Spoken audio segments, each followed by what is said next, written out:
Estoy convencido de de lo que vamos a hablar ahora, que es de nutrición, es un tema que os interesa y que también comentaréis mucho. Ayer pusimos una pincelada con las fake news nutricionales y hoy nos vamos a meter en un tema muy interesante, que es el reto de cómo abordar la nutrición desde la empresa cuando empezamos a tener modelos de trabajo semipresenciales. Para eso nos hemos traído a uno de nuestros clásicos del Mes Day. Él es Óscar Picazo, es el responsable de proyectos de promoción de la salud en la Fundación Mapfre, es @Óscar Picazo en redes sociales, en Twitter, en Instagram, seguidle porque es interesante y seguidle también durante esta conferencia porque yo creo que os va a interesar mucho. Óscar, el escenario es tuyo. Muchas gracias, Adrián. Corría el año 1971, la década de los 70 del siglo pasado, la época de la Ordenanza General de Seguridad y Higiene en el Trabajo, y podíamos encontrarnos en las empresas carteles como este que tenéis, bueno, que en ese momento difundía el predecesor del actual Instituto Nacional de Seguridad y Salud en el Trabajo. Y han pasado ya 50 años y, bueno, en la actualidad lo que nos vamos a encontrar, desde luego, es un cambio total, no solo en cuanto a la imagen, sino también en cuanto al tipo de mensajes. Este es uno de los carteles que difundimos en nuestro programa Elige Vivir Mejor, para fomentar entornos de trabajo saludable en las empresas. Y, bueno, hace 50 años hubiera sido impensable que se pudiera hablar, por ejemplo, de temas como este, ¿no?, del bienestar emocional, de las emociones. Por tanto, han cambiado mucho las cosas, han cambiado mucho los mensajes, y ha cambiado mucho, desde luego, la actitud en el entorno empresarial hacia la salud, no solo en el entorno empresarial, sino también en la sociedad. Hace pocos meses presentábamos desde Fundación Mapfre este estudio sobre la percepción de la salud tras el COVID, tras la epidemia de COVID, o durante más bien la epidemia de COVID. Y lo cierto es que la salud ha pasado a formar, a primera plana, ha pasado a formar parte de las cuestiones que más preocupan a la población. De hecho, en este sondeo que hicimos, un 93% de los encuestados señalaba que la salud es su principal preocupación, por delante incluso del siguiente motivo de preocupación, que era la situación económica. Por tanto, como digo, la salud ha pasado a un primerísimo plano. Y pienso que es un momento en el cual desde las empresas se puede y se debe aprovechar este momento, esta sensibilidad especial para fomentar todo este tipo de programas de hábitos saludables. Bien, también en este sentido, bueno, pues sugeriros que no reinventemos la rueda. Hay muchísima información, hay muchísimas buenas prácticas, muchísimas experiencias. Esto que tenéis en la imagen es bueno, pues el número de estudios que se pueden encontrar en una base de datos de salud, como es PubMed, desde el año 1995, y como veis, con los términos lugar de trabajo y salud, se pueden encontrar más de 17.000 publicaciones. Es decir, tenemos una gran cantidad de información en estas bases de datos bibliográficas, donde encontrar diferentes experiencias que podemos aplicar a nuestra organización. Y si nos ceñimos ya al ámbito de la nutrición, como veis, bueno, pues hay menos publicaciones, pero también hay muchísima información. Como digo, no reinventemos la rueda, busquemos otras experiencias que están, bueno, publicadas, contrastadas, y de las que además, bueno, pues deberíamos verificar su validez y su efectividad. Lo cierto es que si nos vamos a ver algunos de estos estudios, puede ser un poco descorazonador. ¿Por qué? Porque la mayor parte de estos trabajos lo que nos indican es que las actuaciones para el cambio de hábitos pues no son muy efectivas. Y eso es algo que todos sabemos. Cambiar de hábitos es muy difícil, cambiar de hábitos es muy complicado, y especialmente ya pues para un trabajador adulto. Por tanto, es importante que nos centremos en buscar medidas o estrategias que tengan la máxima efectividad. Luego, además, siempre se nos va a pedir desde la dirección que justifiquemos, ¿no?, ese retorno a la inversión. Y bueno, sabemos que estos son acciones o son intervenciones que no van a tener resultados más que a medio o largo plazo. Por tanto, es importante que podamos justificar esto de forma adecuada y que recurramos también a este tipo de bibliografía para poder apoyarnos. Y sí que me gustaría recomendaros bueno, pues la lectura de este trabajo, que me parece muy interesante. Ya tiene unos años, es del año 2014, pero es un trabajo muy interesante. Está elaborado por un equipo no solo de académicos, sino también de profesionales con experiencia, con muchos años de experiencia en la implantación de programas de salud en entornos de trabajo, y creo que tiene unas conclusiones muy interesantes que me gustaría compartir con vosotros. En primer lugar, nos habla de qué es lo que no funciona. ¿Qué es lo que no funciona a la hora de fomentar el cambio de hábitos o de fomentar entornos de trabajo saludables. Por una parte, simplemente el simple hecho de implantar una página web. Poner una página web con información pues, va a cambiar probablemente poco. Al igual que sucede con un análisis de riesgo por sí mismo y por sí solo. No va a producir, desde luego, ningún cambio. Al igual que sucede con acciones puntuales, acciones aisladas o programas prediseñados que no están personalizados o adaptados para nuestro colectivo y para nuestra empresa. Por tanto, estos son, por supuesto, herramientas válidas, herramientas útiles que se pueden aplicar para el desarrollo de nuestro programa de empresa saludable, pero son acciones que por sí mismas no van a conseguir un efecto apreciable. Sin embargo, ¿qué nos dicen que es efectivo? ¿Qué nos dicen que sí que realmente puede funcionar? Por una parte, la educación en cambio de hábitos es muy importante, es lo que queremos conseguir. Queremos conseguir que nuestra organización, cada uno de los trabajadores consiga esos objetivos de salud, consiga mejorar su salud día a día. Y para ello la educación en cambio de hábitos es muy importante. Igualmente que las políticas de recursos humanos acordes. No podemos ir remando en direcciones opuestas porque entonces no avanzamos. Tenemos que conseguir que esas políticas de recursos humanos den espacio y den cabida a todo lo necesario para conseguir ese cambio de hábitos. El seguimiento, la evaluación y el control, por supuesto, esos programas de mejora continua también deben aplicarse a las empresas saludables. Y muy importante también, nos habla en este trabajo, la participación de los trabajadores. Estamos muy acostumbrados a que estos programas de empresa saludable vengan de arriba abajo y no tanto a que vengan de abajo arriba. Esa participación de los trabajadores, tanto en la elaboración de las políticas como incluso como impulsores de las mismas, como veremos posteriormente, pueden ser muy importantes. Y he dejado para el final el entorno no obesogénico. ¿Qué es eso del entorno no obesogénico? Bueno, pues eso básicamente es en lo que más se han estado centrando la mayor parte de organizaciones, que es lo que tenéis aquí. Estos serían, por ejemplo, los comedores de la sede de Mafre en Majadahonda, que hace unos años se renovaron.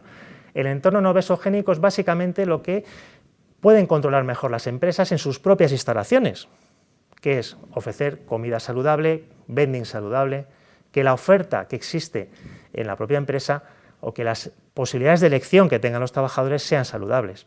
Por no hablar de la consabida cesta de fruta, esa promoción o ese fomento del consumo de fruta en los lugares de trabajo, que se ha puesto muy de moda, que está muy bien, pero claro, cuando luego tienes al lado el vending con la bollería industrial y demás, bueno, pues a veces es complicado, ¿no? Que se elija la fruta y no se elija el otro, ¿no?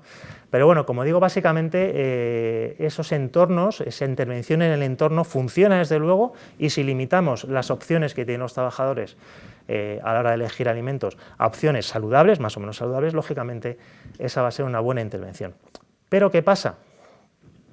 Que llegó el teletrabajo con más intensidad ahora con nuestro amigo el virus, y podemos encontrarnos situaciones que probablemente esta sea llevada al extremo, pero está fuera del control de la organización, el entorno de trabajo en el domicilio del propio trabajador. Y por tanto va a ser mucho más difícil que se pueda hacer este tipo de intervenciones en el entorno. Obviamente no es posible, por tanto no es posible intervenir en el entorno. ¿Con qué nos vamos a quedar? Con que hay que trabajar más en el cambio de hábitos, hay que conseguir fomentar ese cambio de hábitos individual por parte de cada uno de esos trabajadores para que en su hogar, en su casa, pues pueda bueno, pues tener una alimentación más saludable. Y bueno, lanzar un mensaje también, por contraponer con la imagen anterior, un mensaje de optimismo, porque ya han aparecido estudios que han analizado bueno, pues qué cambios ha traído pues tanto el confinamiento como asociado a ello, pues lógicamente el teletrabajo, en los hábitos alimentarios en la población española. Tenemos un trabajo, este trabajo que tenéis en pantalla, de la Sociedad Española de Nutrición Comunitaria, y bueno, parece que el hecho de poder estar más tiempo en casa ha fomentado, ha facilitado que la gente bueno, pues, se dedique más tiempo a cocinar y que haga compras más saludables o opciones más saludables. Por tanto, bueno, lanzar ese mensaje de optimismo y decir que bueno, no todo es malo, ni mucho menos, sino que parece que incluso puede haber algunos cambios positivos. Pero bueno, volviendo a lo que podemos hacer desde la organización, ¿cómo podemos conseguir que nuestros trabajadores, que nuestros colaboradores mejoren su alimentación en casa, especialmente cuando teletrabajan de forma habitual? Bien, para conseguir el cambio de hábitos hay que tener en cuenta que hay varios factores. Igual que hay muchas preguntas, hay varias preguntas que son preguntas guía: el qué, quién, cuándo, cómo, por qué, para qué, que nos sirven para todo. pues en el cambio de hábitos también tenemos que tener en cuenta que hay varias cuestiones muy importantes. En primer lugar, el conocimiento. En primer lugar, saber. Hay que saber qué es una alimentación saludable y yo creo que todos más o menos venimos a saber o venimos a intuir qué es una alimentación saludable. Probablemente eso no sea el problema. Hay, por supuesto, mucha desinformación, como se ha visto con el tema de las fake news nutricionales. Hay mucha desinformación circulando por Internet, mucha información que no está contrastada, pero lo cierto es que más o menos yo creo que todos tenemos una idea de qué es una alimentación saludable. Pero no basta con saber, también hay que querer, hay que estar motivado para cambiar de hábitos. Y ese ya es el siguiente paso. Y por poner un paralelismo con el tabaquismo, yo recuerdo, mi madre fumaba durante toda su vida y yo he sido muy pesado siempre, bueno, pero ¿por qué no dejas de fumar? ¿Por qué no dejas de fumar? Y me lo desmontaba rápidamente porque me decía, es que no quiero. Y simplemente no quería. Por tanto, si no estamos motivados para ese cambio de hábitos, pues lógicamente no se va a producir. Y el paso final, podemos saber, podemos querer, pero hay que poder. Y hay barreras que a veces hacen que una persona no sea capaz de adoptar esos hábitos saludables, aunque sabe cuál sería el camino y además tiene voluntad para poder hacerlo. Bien, si lo vamos a ver en detalle, por una parte saber, conocimiento, ¿qué tips podemos dar como ideas generales que por supuesto luego habría que desarrollar, pero qué tips podemos dar desde nuestra organización para conseguir, bueno, pues un teletrabajo o una alimentación durante el teletrabajo más saludable? Por una parte, una planificación muy importante, esa planificación, esa organización de la compra, esos menús semanales. Uno de los talleres dentro del programa Elige Vivir Mejor que más éxito tienen es el de preparar tu menú semanal en un día. Por tanto, esta planificación de la compra, esa planificación de los menús es muy importante para una alimentación más saludable en casa. Y también lo es tener opciones saludables a mano, es decir, en casa nuestra nevera, nuestra despensa va a ser nuestro vending si estamos trabajando en casa y por tanto debemos intentar evitar o reducir las opciones insanas y por supuesto potenciar las saludables. Horarios, intentar evitar ese picoteo, ese constante goteo de levantarse, ir a la nevera, etcétera, y buscar unos horarios pues, claros de comida, igual que lo haríamos si estuviéramos en la oficina o para la media mañana. Y fomentar también las pausas activas, que cuando nos levantamos, como digo, ese constante paseo, ¿no? Esas micropausas que hacemos, que no sean para ir a la nevera, sino que sean, bueno, pues a lo mejor para hacer, bueno, pues por qué no, algunos ejercicios, ¿no? Con esas pausas activas. Son algunas ideas generales que luego, por supuesto, hay que desarrollar. El querer, fomentar la motivación, tanto intrínseca como extrínseca. ¿Cómo se puede hacer? Hay empresas que están trabajando con colectivos específicos, buscando trabajar ciertas necesidades y, por ejemplo, identifican colectivos con sobrepeso, con hipercolesterolemia, etcétera, y les marcan unos objetivos de salud a cumplir en un plazo determinado, por ejemplo, durante un año. Por tanto, eso es una buena forma de poder motivar a nuestros colaboradores, como puede ser también incentivarles, es decir, dar algún tipo de premio, entre comillas, bien sea en servicios, bien sea bueno, pues, en wearables, cualquier cosa que bueno, de alguna manera pueda también incentivar o fomentar o ayudar a motivar para ese cambio de hábitos. Y el liderazgo personal, y esto lo vinculo a lo que hablábamos antes de participación de los trabajadores, esas iniciativas de abajo arriba. Hay mucha inquietud, como digo, por la salud y hay gente que verdaderamente es muy inquieta y que sabe un montón de muchas cosas y tiene muchas ganas de compartirlo. Por tanto, aprovechemos esos influencers que tenemos dentro de las empresas para mover todo desde abajo. Y puede ser una motivación para cuidarse ellos y para cuidar también, por supuesto, de los compañeros. Y apelar a la emoción, ¿por qué no? Porque yo creo que todos los que trabajamos o muchos de los que trabajamos en este ámbito hemos visto este vídeo. Si no lo habéis hecho, os animo a que lo hagáis. Creo que este vídeo, 1 minuto y medio, te remueve mucho más que muchas campañas mucho más largas y mucho más complejas. Por tanto, ¿por qué no apelar también a esa emoción? Y finalmente, el último paso y el más complicado de todos. Hemos dicho saber, hay que tener conocimiento, hay que querer, pero hay que poder. Y aquí nos encontramos, yo creo, con una de las principales barreras. Muchas veces a la consulta de nutrición llega un paciente, una persona que sabe un montón, ha leído un montón, está muy bien informada, que quiere cambiar y mejorar su alimentación o sus hábitos, pero no puede. Hay barreras que se lo impiden y estas barreras son barreras emocionales. Y aquí estamos hablando ya de un ámbito en el cual interviene pues, herramientas como el coaching nutricional, el nutricionista ya poco puede hacer en ese ámbito, o incluso el psicólogo cuando ya nos encontramos con trastornos de la conducta alimentaria. Y aquí nos encontramos con una relación con la comida, una mala relación con la comida, que puede venir, por ejemplo, por el hambre emocional, lo que se denomina el hambre emocional. Ese recurrir a los alimentos para suplir o para aliviar, bueno, pues situaciones de estrés, como decía antes, el picoteo constante, ¿no? Ese picoteo constante cuando estamos a lo mejor teletrabajando y tenemos mucho estrés, esas micropausas en las que nos levantamos y vamos a buscar alimentos que por lo general además no suelen ser frutas, son alimentos o muy salados o muy dulces o con un contenido graso o calórico elevado. O en el extremo contrario, problemas con la autoimagen y que hacen que haya una ingesta de alimento insuficiente para las necesidades diarias.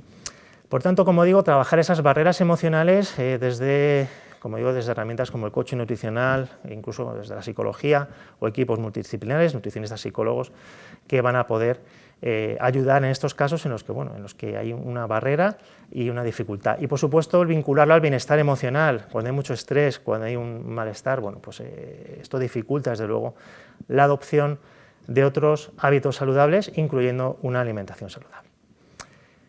Bien, por mi parte nada más, agradeceros la atención y esperar que esta información os sea de utilidad. Muchas gracias.